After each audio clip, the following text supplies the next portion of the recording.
Across time, the conversation between adults and pubescent kids about sex has been something akin to torture.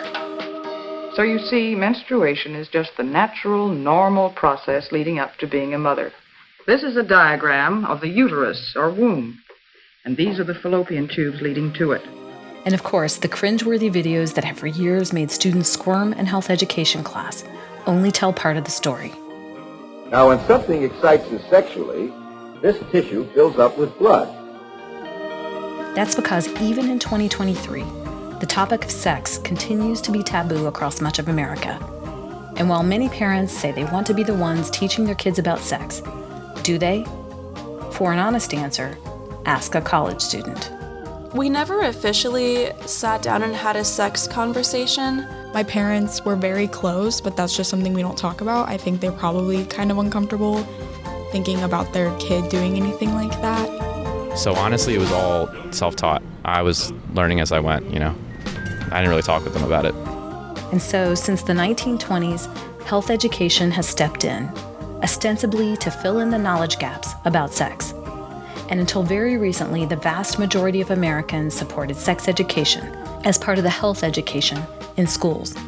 But for most young Americans today, if they even receive sex education in school, it falls short.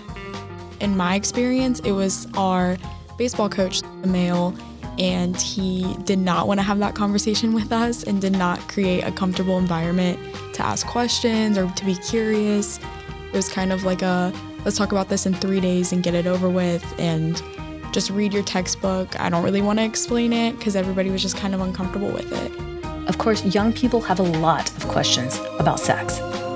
So if they're not getting answers from their parents or learning what they need to know in health class, where are they getting their information? You guessed it. The internet. Definitely through the internet. Social media is the place where I learn the most about sex. I don't think it's a good thing, but the internet.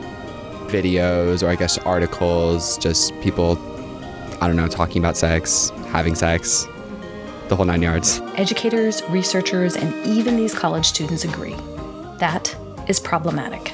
When you don't talk about birth control and you don't talk about LGBTQ and you don't talk about other things that teenagers are constantly talking about and constantly seeing on TikTok and Snapchat and everywhere they go, then who are you fooling? In this episode of the Ohio State University Inspire podcast, we talk to college students about what they learned in sex ed and what they didn't learn, and to researchers about the most effective ways to teach youth, including visually impaired students, to protect themselves and honor others. And we talked to one researcher about the critical shortage of qualified health teachers and to whom districts might turn to teach sex education to American youth. I'm Robin Chenoweth. Carol Del Grosso is our audio engineer. Megan Beery is our student intern. Inspire is a production of the College of Education and Human Ecology. What a person learns about sex in health or science class, like most aspects of education, depends entirely on where they live and when they were in school. Consider the state of Ohio. Ohio is the only state that does not have health standards. The only state. Antoinette Miranda is chair of Ohio State's Department of Teaching and Learning in the College of Education and Human Ecology, and a member of Ohio's State Board of Education. When you look at social studies and reading or English language arts, there are standards which guide you. These academic standards are typically written by the Ohio Department of Education. But in Ohio, the legislature, not the educators, decide what can and can't be taught in health education. About 20 years ago, conservative state lawmakers returned a federal grant to pay for sex education in the K-12 system, and they put in place a legal requirement that any statewide health standards would have to be approved by the Ohio legislature. So they've never put any forth. It's very short-sighted. It's really connected to sex education. So every district teaches health education, but it's not based on any standards that are put forth by the state. Which explains why in Ohio, one district might teach ninth graders about condom use, while the district right next to it might teach abstinence only. And also why some experts feel that all other health subjects, from nutrition and exercise to mental health awareness, are not being taught as well as they could be in Ohio. More about that later. First, let's hear more about what Ohio State students say they learned in school. The main thing they taught us, at least in Illinois, they really tried to bring home abstinence, which I think is kind of a mediocre educational thing to strive towards.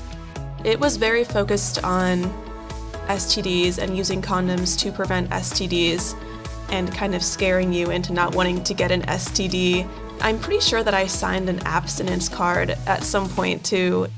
Especially with going to a smaller school that was more in the country, it was just kind of a, you don't talk about it, just don't do it. It should have not been like that because people are going to do it, maybe in high school, maybe in college, but it's going to happen. I can say maybe we did like a unit on sex, so it wasn't much. I remember abstinence being the cure-all to whatever you could think of in sex education. I know we didn't talk about any LGBTQ plus sex issues. It was all just man and woman, don't have sex if you don't want, baby, STDs, etc. It was mainly fear-mongering a lot, just because they would talk about the dangers of sex, how you can get STDs. I don't think it was taught as something to be positive. It was kind of just always looked at in a negative way. They teach it to you because you have to know it, but they don't teach it to you fully, if that makes sense. Today, it's funny this is happening because I was about to get a book about sex education from the library. Is this for a class? No, it was just personal interest. I was talking about it with my therapist. I was like, I feel like there's holes in my knowledge there, so I wanted to get a book.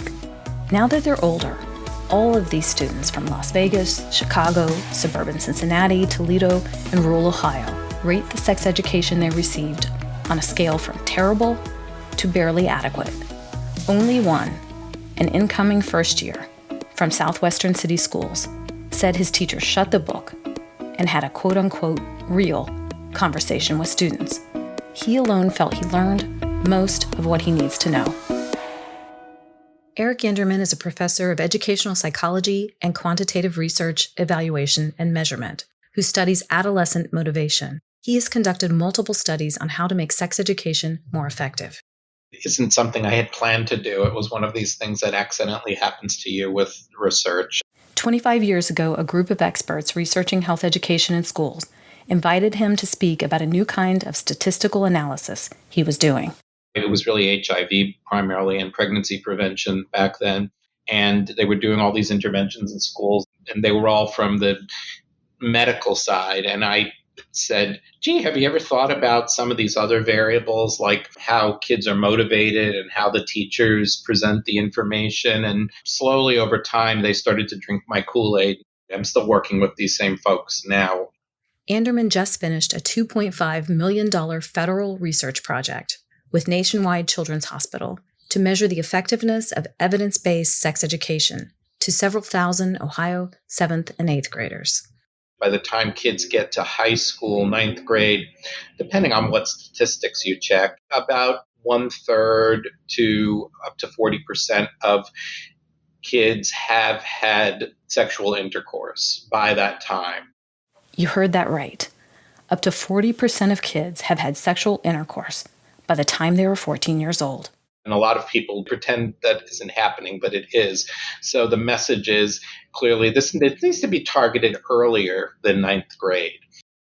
I talked to college undergraduates and asked them about the sex education that they got in school. The surprising thing was almost none of them got what is included in your program, like the healthy relationships, conversations, the communications, talking about being an ally, consent, making healthy decisions. It was all abstinence talks. But it sounds like this curriculum departs a lot from the previous ways of teaching sex education. There have been curricula like this around for a long time. I mean, we were using a similar type of curriculum 20 years ago. It's a matter of choices that schools make with regard to the curriculum. But what you're saying doesn't surprise me. A lot of sex education is just very factual, and that is completely ineffective. You talk to people, and people said they learned about anatomy and things like that. Knowledge doesn't change behavior. So what these curricula do, this one and other similar ones, is it teaches the students how to actually act on the knowledge and how to use the knowledge to be able to make safe decisions.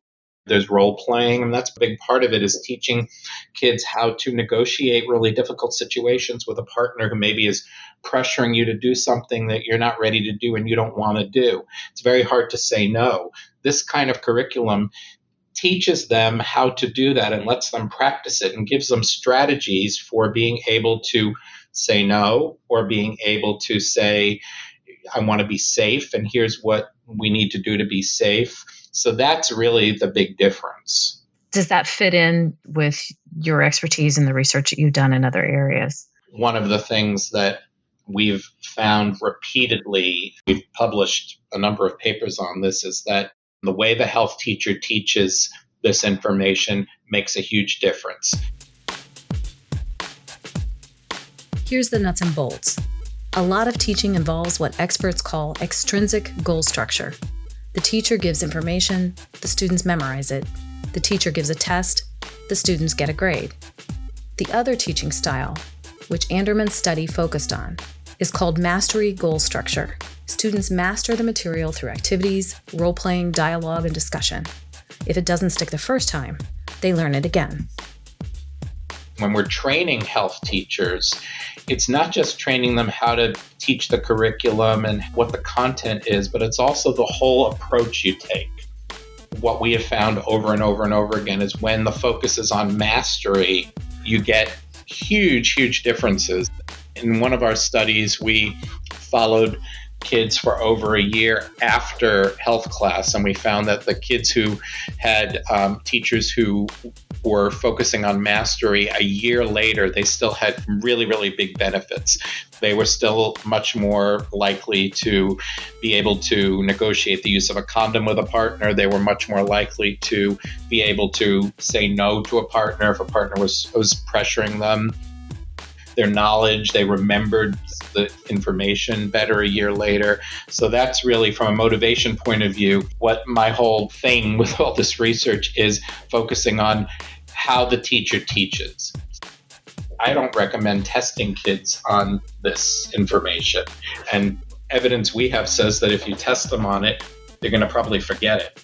Everybody thinks in school, well, you have to give them a test. But this is information where, no, you have to just tell them, this could save your life. This could save you from making a decision that might forever change your life. This is really important stuff.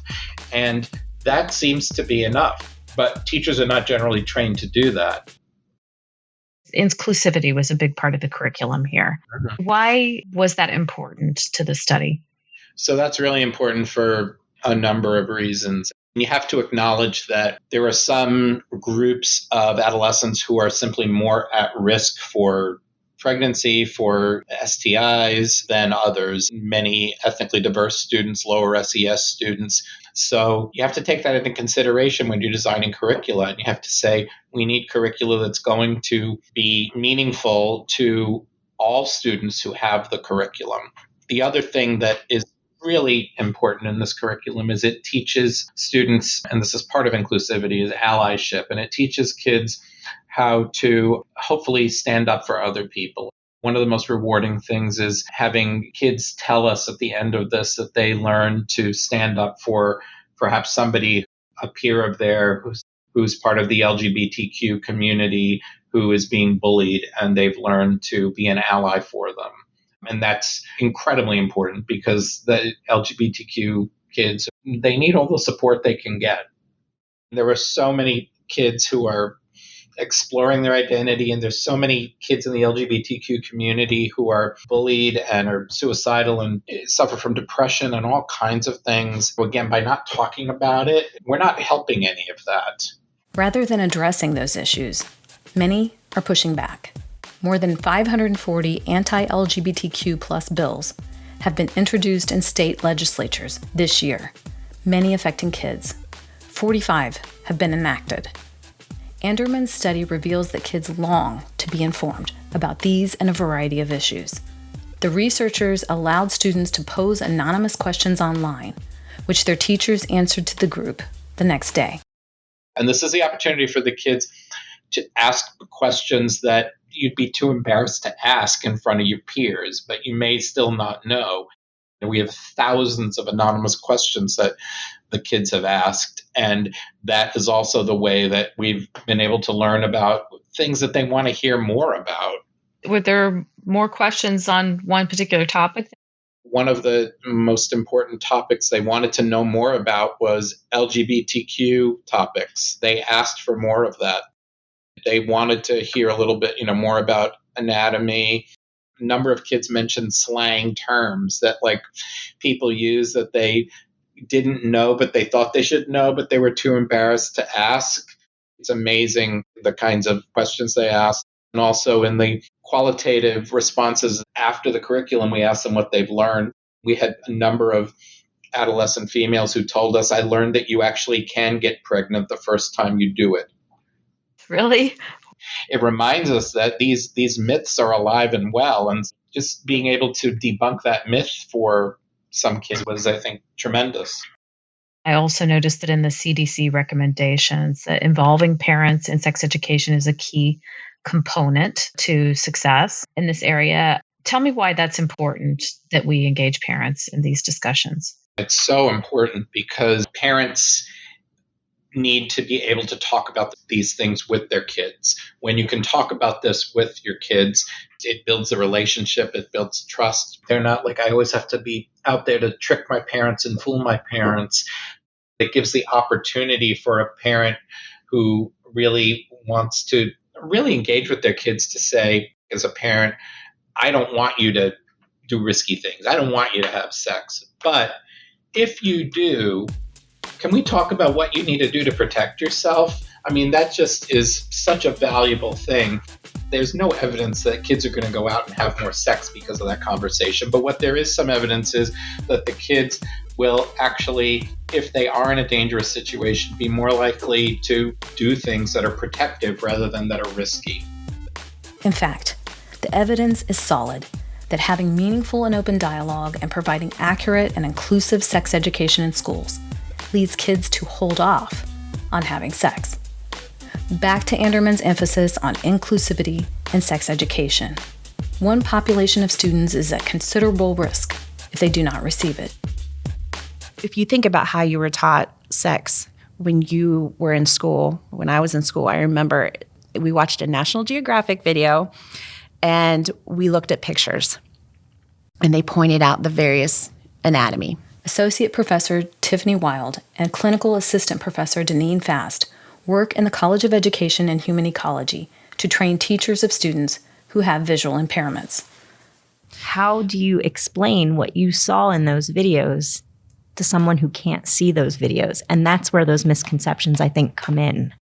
You got videos. I didn't get videos. Right? I got a drawing in a book. I got a 1970s version of a video from National Geographic. That's what I had. And all of our students, we asked them to, and they're all like, yeah, that old National Geographic with the girls with the blue eyeshadow. And we're like, yes, we know that. The videos they saw and the book I read, none of those are accessible to a student who is blind or visually impaired. We needed to have some sort of sex education health curriculum for our students. We never had it in our field. Our teachers were taking what they did in gen ed and trying to modify it. And you think about all the ways that you're taught about health and sex education, and it's very visual. And so in 2020, Wild and a group of educators wrote a health education guidebook specifically geared to teaching visually impaired students. It was the first of its kind. Galen Kapperman, a blind special education professor from Northern Illinois University, and Stacy Kelly wrote the sex education chapter of the guidebook. What we had in our field up until this curriculum came out, we had tactile diagrams. So those are pictures that are basically raised up on lines. You can feel them. Well, when you put certain anatomy in front of a child, female anatomy, we would get things like, oh, this looks like a butterfly. Oh, this looks like a moose. Look for yourself. Drawings of fallopian tubes look just like the antlers of a moose, even to the human eye. When you feel the pictures and you have no visual reference to what they actually are, that's what you feel. Hard plastic models are problematic too, because visually impaired students learn tactily, and those models are rigid and the size is inaccurate. So the guidebook instructs health education teachers to make anatomical models, using sponges, vinyl tubing, and foam pipe insulation. Unlike hard plastic models, the materials mimic the feel of skin. They are less realistic than they are tactile representations of abstract concepts. The students can actually feel the different parts, and with the tubing, we actually can push bodily fluids, and we give you the recipes for those bodily fluids in the book, and we can push those through the tube so the students understand where things come out, why the mechanics of your body works the way that it works. And so that hands-on nature is very important for them to understand. The need for visually impaired people to be taught accurate sex education cannot be overstated, Wild said. The research also shows that 1 in 3 persons with a visual impairment have been assaulted. This is another reason why this is so vitally important, that we teach not only about our body and body awareness, but also about safety concerns, which is also in the guidebook. That statistic is heartbreaking to me to know that that is occurring. So there's a lot of training that goes into how to keep yourself safe, how to be aware of your surroundings. Wild has researched what happens to adults with visual impairments who didn't get health and sex education that met their needs. I asked Deneen Fast how visual impairment impacts the development of kids. Dr. Wild wrote about the lack of awareness that may lead to a lack of maturity in sexual relationships. Students who are blind and visually impaired don't have that same opportunity to see their parents, to see their peers, locker rooms, gym rooms. Even when you're babysitting and changing a baby's diaper, a lot of times those kind of experiences just aren't experiences that our kids have until they're actually taught those experiences. So it really does go back to they're taught not to touch, or they're taught not to say things, or they're taught to be polite. And in those instances, I think as other kids are maturing, sometimes our kids aren't maturing at the same rate because they're not seeing the changes that are happening in their peers' bodies. Like Tiffany said, all bodies are not the same. All females are not the same. All males are not the same. But I think sometimes that lack of awareness really sometimes affects that, how they're maturing and how they're able to interact. Tiffany Wild. Dr. Fast and I have gone around the country, done multiple trainings. And what's sad to me is when an adult will come to one of these trainings who is blind and say, oh my gosh, I didn't know that that's what that anatomy really looked like. Or a parent is getting ready to give birth, has no idea about the birthing process. Never taught about that, scared. What do I do? And so those are the stories that drive you, and to know that this work is so important to be done and to give access to everybody. It's vitally important. There is a critical shortage of teachers trained to teach students with visual impairments. Ohio State's dual licensure program is one of 5 undergraduate programs in the nation. At the same time, there is an extreme lack of trained health education teachers as well. I've just finished a national study, it's just been published, on every PE and health program in the United States. And the status of health education in almost every state is borderline terrible.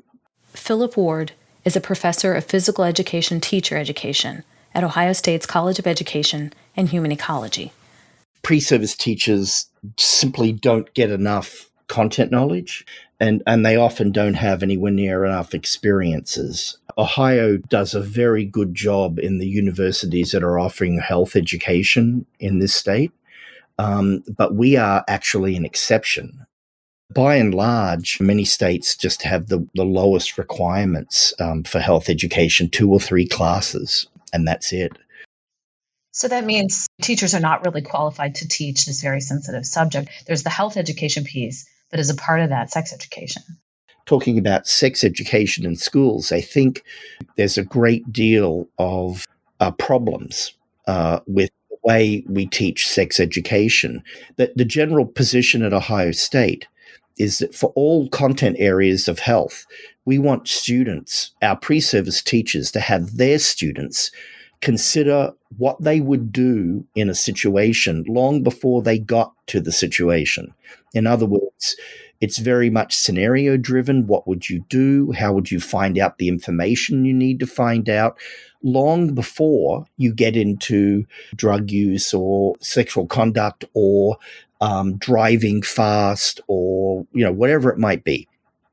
Mental health issues, all of which hit middle school and high schoolers in your face almost every day.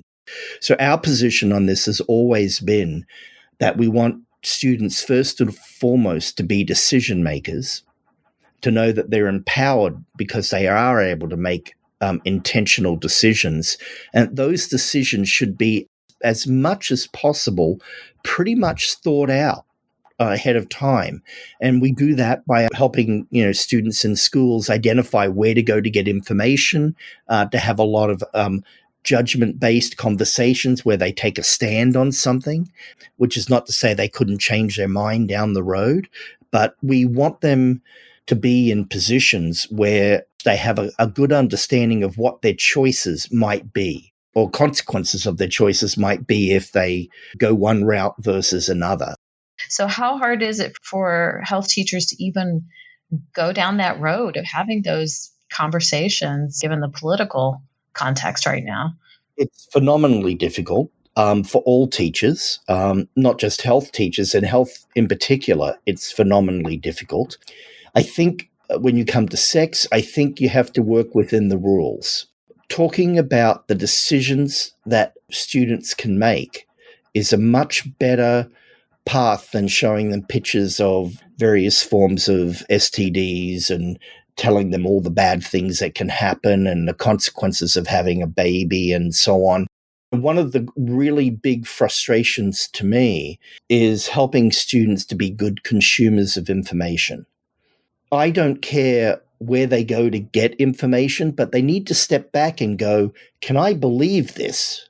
Should I trust this information? With the way social media works now, the quality of the source has really diminished in the last, almost every year now. And people are willing to believe a blogger rather than, say, the Centers for Disease Control. Right.